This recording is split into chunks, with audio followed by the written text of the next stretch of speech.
क्या होता है जब एक साइंटिस्ट एक ऐसा डिवाइस बना लेता है जो कि मरे हुए लोगों से उनके दूसरे डायमेंशन में कांटेक्ट कर सकता है, मगर इस एक्सपेरिमेंट में टाइम ट्रेवल, अल्टरनेट डायमेंशन और प्रीडेस्टिनेशन पैराडॉक्स सब शामिल है, जिससे हजारों लोगों की जानें दांव पर हैं। तो क्या उन्हें बचाया भी जा सकता है? जानते हैं इस जबरदस्त साइंस फिक्शन कहानी में, जहां कहानी के आखिर में एक बहुत बड़ा ट्विस्ट है, जिसमें आप पाएंगे कि वीडियो की शुरू में ही आपको सारे जवाब दे दिए गए थे जिन्हें आप समझ ही नहीं पाए। अब चलिए कहानी शुरू करते हैं। कहानी की शुरुआत रायन से होती है, जो कि एक साइंटिस्ट है और एक कॉलेज प्रोफेसर भी है, जहां उसने अभी एक ऐसी मशीन बनाई है जो कि किसी भी इंसान के ब्रेन से कांटेक्ट कर सकती है और उनके बिना कुछ भी बोले उनसे कम्युनिकेट कर सकती है। अब चूंकि ये मशीन पूरी तरह से तैयार नहीं है, तो रायन ने एक लड़की को इस मशीन पर टेस्टिंग के लिए बुलाया है। यहाँ रायन लड़की को उस मशीन से अपने हाथ टच करने को कहता है ताकि वो इससे लड़की के ब्रेन से कांटेक्ट कर पाए, लेकिन यहाँ मशीन में कोई एरर आ जाता है और उस लड़की को शॉक लगता है। यहाँ रायन उस लड़की को पैसे देकर वहां से जाने देता है। अब रायन अपने पार्टनर के साथ एक्सपेरिमेंट के दौरान हुए उस एरर को ढूंढ ही रहा था कि उसे एक अजीब सा सिग्नल मिलता है। अब रायन उसे सुनने लगता है और चौंक जाता है। इस सिग्नल में उसे कुछ ऐसा सुनाई दिया था जिसकी उसने उम्मीद तक नहीं की थी। अब ये सिग्नल और इसमें क्या मैसेज था, ये हमें कहानी में आगे पता चलेगा। अब इस घटना को 18 महीने गुजर चुके हैं, जहां रायन एक ऑडिटोरियम में है और वो लोगों को बताता है कि उसने एक ऐसी मशीन बना ली है जिसके जरिए कोई भी इंसान अपने मरे हुए किसी भी फैमिली मेंबर से बात कर सकता है और इसके लिए उन्हें बस उस इंसान का डीएनए चाहिए होगा।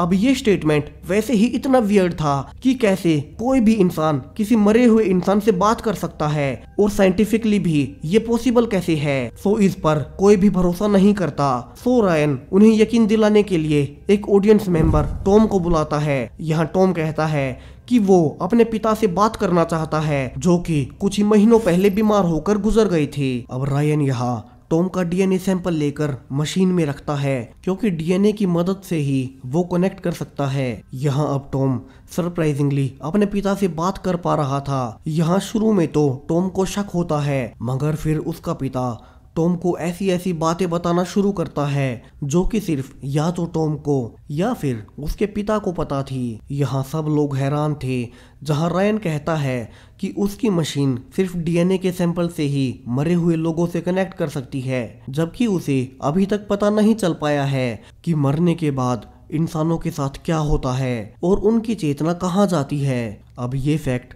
साइंटिफिकली प्रूवन है कि जो एनर्जी इस यूनिवर्स में है उसे कभी भी बनाया या खत्म किया नहीं जा सकता। तो इंसानी शरीर, इंसानी चेतना मरने के बाद कहाँ जाती है, ये आज तक किसी को भी नहीं पता है। अब यहाँ से रायन घर आता है, जहाँ घर पर भी उसने बेसमेंट में ही अपनी लैब बना रखी है, जहाँ वो सेम इसी मशीन पर काम करता रहता है। यहाँ वो अपनी पत्नी एमिली के साथ रहता है। यहाँ अब अगले ही दिन एमिली बताती है कि एक औरत उनके घर आई है जो कि पिछली रात उसी ऑडिटोरियम में थी और वो अब अपने हस्बैंड से, जो कि 20 साल पहले मर चुका है, उससे बात करना चाहती है। यहाँ अब रायन उस औरत की भी उसके हस्बैंड से बात करा देता है। यहाँ उस औरत के पास अपने हस्बैंड के डीएनए का सैंपल उसकी ज्वेलरी में मौजूद था। यहाँ उस औरत के जाने के बाद अब रायन की पत्नी एमिली कहती है कि रायन सिर्फ अपने काम में ही डूबा रहता है, जबकि उसे उसकी बहुत जरूरत है। दरअसल कुछ महीनों पहले ही रायन और एमिली की इकलौती बेटी सैम, जो कि अक्सर बीमार रहती थी, एक दिन अपने स्कूल से नहीं लौटी और उसके बाद से वो लापता है और तभी से उसे किसी ने भी नहीं देखा है। पिछले इन सारे महीनों में पुलिस भी उसे हर जगह ढूंढ चुकी है, मगर सैम का उस दिन के बाद से कोई नामो निशान नहीं मिला है। अब रायन को शक होता है कि कहीं उसकी बेटी सैम इस दुनिया में ही ना हो, तो वो अपने डीएनए का इस्तेमाल करके भी उससे बात करने की कोशिश करता है, मगर उसका सैम से कोई कांटेक्ट नहीं हो पाता। यहाँ रायन ये देखकर खुश होता है, क्योंकि रायन के हिसाब से ये मशीन सिर्फ उन्हीं से कांटेक्ट कर पाती है जो कि अब मर चुके हैं, यानी कि ये एक इशारा है कि सैम अभी भी जिंदा है। लेकिन इतने महीनों के बाद भी वे सैम को ढूंढ नहीं पाए हैं, जिसके बाद दोनों रायन और एमिली कपल्स थेरेपी ले रहे हैं, क्योंकि दोनों की ही शादी सैम के गायब होने के बाद से काफी हद तक खराब हो गई है, जहां रायन हमेशा अपने एक्सपेरिमेंट्स में लगा रहता है और उसके पास एमिली के लिए वक्त ही नहीं है। यहाँ से अगले दिन रायन अपने बॉस से मिलता है और उससे अगले कुछ दिनों के लिए लीव मांगता है। यहाँ से आते हुए रायन कॉलेज लैब से एक हाईली डेंजरस केमिकल ले आता है। दरअसल ये केमिकल ह्यूमन हेल्थ के लिए काफी डेंजरस होता है और इसीलिए इसे काफी सुरक्षा में भी रखा जाता है। मगर रायन ने जो मशीन बनाई है वो सिर्फ इसी केमिकल से चल सकती है। सो रायन यहाँ ऑफिस लैब से उसे चुराता रहता है ताकि अपने एक्सपेरिमेंट्स को जारी रख सके। यहाँ अब रायन फिर से ऑडिटोरियम में लोगों को अपनी मशीन के बारे में बताता है कि उसका डिवाइस सिर्फ मरे हुए लोगों से कनेक्ट कर सकता है, मगर उसे अभी तक पता नहीं चल पाया है कि मरने के बाद इंसान किस डायमेंशन में जाते हैं। अब यहाँ भी रायन एक औरत की उसके बेटे से बात करवाता है जो कि कुछ सालों पहले मर चुका है। यहाँ एमिली भी इसे देखती है और सोचती है कि क्या वो भी अपनी मिसिंग बेटी सैम से बात कर सकती है। और अब अगले ही दिन वो घर पर अकेली थी, जहाँ एमिली उस दिन को याद करती है जिस दिन सैम स्कूल से गायब हुई थी। उस दिन स्कूल के बाद रायन, एमिली और सैम को बाहर घूमने जाना था, क्योंकि सैम उस वक्त पिछले कई दिनों से काफी बीमार चल रही थी, जहां डॉक्टर से चेक कराने के बावजूद भी उन्हें सैम के बीमार होने का असली कारण पता ही नहीं चल पा रहा था और इसीलिए उस दिन वे सैम को खुश करने के लिए बाहर जाने वाले थे। अब एमिली उस दिन को याद करके काफी दुखी थी और वो इस बार खुद की डीएनए का यूज करके रायन के डिवाइस के थ्रू सैम से बात करने का डिसाइड करती है। मगर डीएनए का सैंपल रखने के बाद एमिली मशीन को बंद कर देती है, क्योंकि अब तक रायन ऑफिस से वापस आ गया था। यहाँ रायन पूछता है कि एमिली उसकी लैब में क्या कर रही है, मगर एमिली झूठ बोलती है कि वो तो बस सफाई के लिए यहाँ आई थी। अब उसी वक्त रायन की यूनिवर्सिटी से उसका बॉस घर आता है। यहाँ रायन का बॉस उससे कहता है कि क्या सच में ये मशीन किसी के भी फैमिली मेंबर से बात करवा सकती है। तो रायन उसे बताता है कि वो बस उन्हीं की बात करवा सकता है जो कि अब इस दुनिया में नहीं है। यहाँ से रायन उसके बॉस का डीएनए का सैंपल मशीन में रखने लगता है, जहां अब यहाँ एमिली का डीएनए सैंपल पहले से रखा था। यहाँ रायन समझ जाता है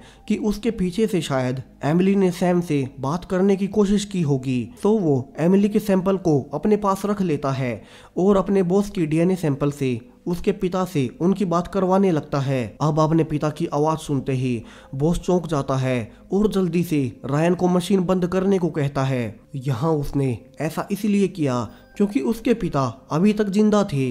वो जल्दी से अपने घर फोन करता है, जहां अब वो पाता है कि कुछ ही देर पहले उसके पिता की मौत हो गई है, जो कि काफी बीमार थे। सो बॉस वहां से जल्दी से अपने घर की ओर निकल जाता है। अब अगले दिन रायन अपनी बेटी सैम के स्कूल जाता है और उसके टीचर से मिलता है ताकि वो पता कर पाए कि उसकी बेटी सैम कहाँ गायब हुई। और उसे यहाँ सरप्राइजिंगली सैम की कॉपी में एक गोल्ड रिंग सर्कल बना हुआ नजर आता है। यहाँ ऐसा ही सेम रिंग रायन की मशीन में भी है। यहाँ से रायन को ये भी पता लगता है कि उस दिन सैम से मिलने के लिए एक अनजान आदमी आया था। यहाँ रायन को शक होता है कि कहीं उसी अनजान आदमी ने तो उस दिन सैम को किडनैप नहीं कर लिया। अब रायन वापस से घर जाता है और चूंकि उसके पास एमिली का डीएनए था, तो वो उसी के थ्रू अब सैम से कांटेक्ट करने लगता है और सरप्राइजिंगली इस बार उसका सैम से कांटेक्ट भी हो जाता है। यहाँ रायन इससे पहले खुद के डीएनए से ही कई बार सैम से कांटेक्ट करने की कोशिश कर चुका था, मगर हर बार वो फेल रहा था। मगर इस बार एमिली के डीएनए से पहली ही बार में उसका सैम से कांटेक्ट हो गया, यानी कि अब सैम इस दुनिया में नहीं रही है और मर चुकी है।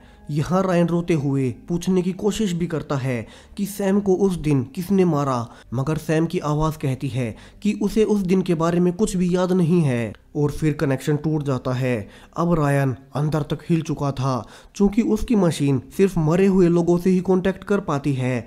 तो यहाँ से साफ था कि उसकी बेटी सैम अब इस दुनिया में नहीं रही है। यहाँ वो एमिली को अभी इसके बारे में कुछ नहीं बताता, क्योंकि उसे अभी भी उम्मीद है कि उनकी बेटी एक दिन उन्हें जरूर मिलेगी। तो वो उसकी उम्मीद को तोड़ना नहीं चाहता। यहाँ से रायन घर जाता है और वो एमिली को उनकी बेटी सैम की मौत के बारे में कुछ भी बताता उसके पहले ही उसके पास उसके बॉस का फोन आता है और वो उसे इमरजेंसी में ऑफिस बुलाता है। यहाँ ऑफिस में वो रायन से कहता है कि उसे पता चल गया है कि रायन उस डेंजरस केमिकल को ऑफिस लैब से चुरा रहा है और उसी से अपनी मशीन चला रहा है। यहाँ वो आगे कहता है कि रायन को उस केमिकल से दूर रहना चाहिए क्योंकि वो ह्यूमन बॉडी के लिए काफी ज्यादा डेंजरस है। मगर रायन कहता है कि उसे अभी और ज्यादा केमिकल चाहिए क्योंकि उसे उसकी बेटी सैम से बात हुई है और वो जानना चाहता है कि उस दिन उसकी बेटी को किसने मारा। मगर उसका बॉस उसे और केमिकल देने से मना कर देता है और चूंकि रायन ने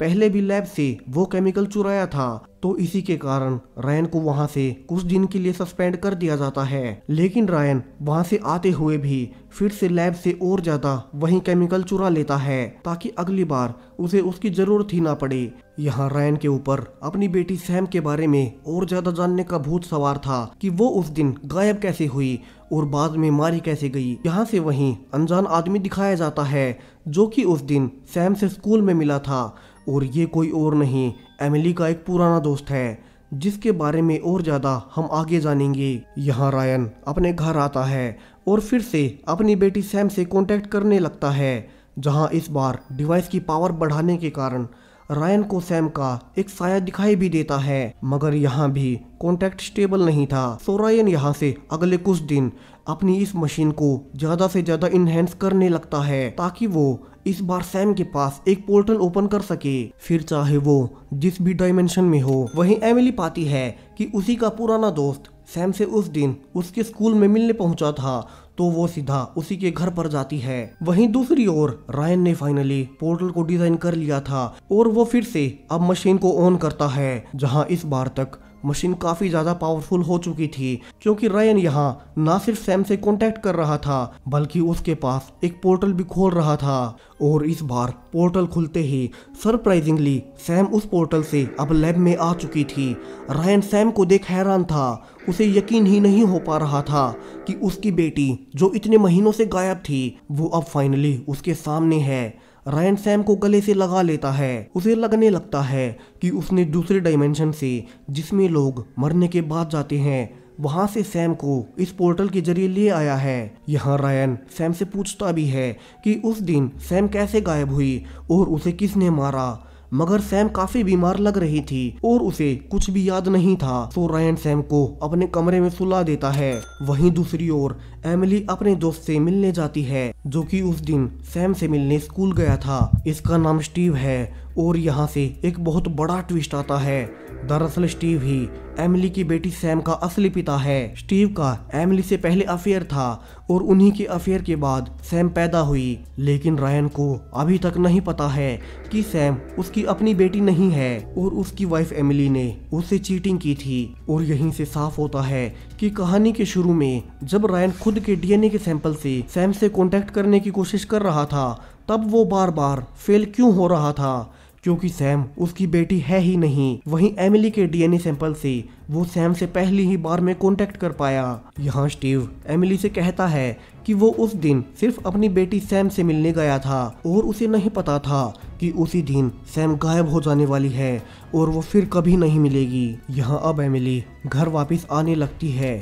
वहीं दूसरी ओर घर पर रायन की आंख खुलती है जहां अब वो पाता है कि उसकी बेटी सैम जिसे कि वो पोर्टल से ले आया था अब उसकी सांसें बंद पड़ी हैं और अब वो मर चुकी है। रायन यहाँ से काफी दुखी था, इतने महीनों के बाद वो अपनी बेटी से मिला था और आज ही उसकी बेटी की मौत हो गई। यहाँ से वो फिर से मशीन के पास जाता है और इस बार फिर से पोर्टल ओपन करता है जहाँ इस बार वो खुद ही उस पोर्टल के जरिए दूसरे डायमेंशन में जाने का प्लान करता है। वहीं अब तक एमिली भी घर आ चुकी थी मगर अब रायन पोर्टल के अंदर जा चुका था और यहाँ से वो पाता है कि पोर्टल के अंदर वो अपने ही घर पर है। मगर अब वो करंट टाइम में नहीं है बल्कि वो टाइम ट्रेवल करके उसी दिन आ गया है जिस दिन उनकी बेटी सैम गायब हुई थी।